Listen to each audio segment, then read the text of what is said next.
ठीक, तो दो या दो से अधिक वर्णों के मेल से बनने वाले जो वर्ण होते हैं वो क्या हो जाते हैं, शब्द हो जाते हैं।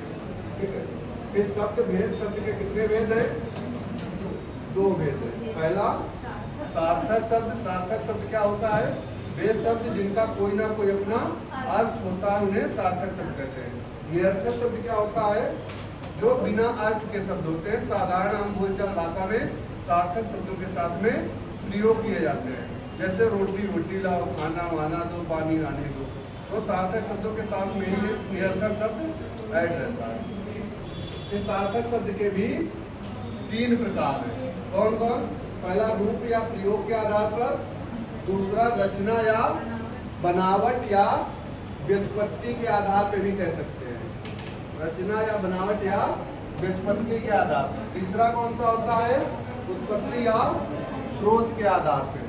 ठीक है, तो फिर रूप या प्रयोग के आधार पे कितने होते हैं, दो होते हैं, एक विकारी और एक अविकारी। विकारी मतलब जिनमें लिंग वचन कारक के आधार पर परिवर्तन होता है, अविकारी जिनमें परिवर्तन नहीं होता। फिर विकारी शब्द कितने होते हैं पूछा जाए, चार होते हैं। पहला संज्ञा, सर्वनाम, क्रिया और विशेषण।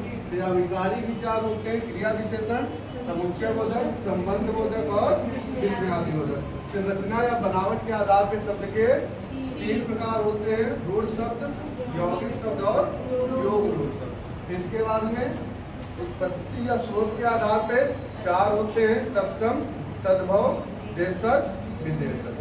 ठीक, तो ये चार्ट याद रखना है। यहाँ चार्ट से सीधे ऐसे क्वेश्चन पूछे जाते हैं, रचना या बनावट के आधार पर शब्द के कितने प्रकार हैं, तो तुमको तीन याद रखना है।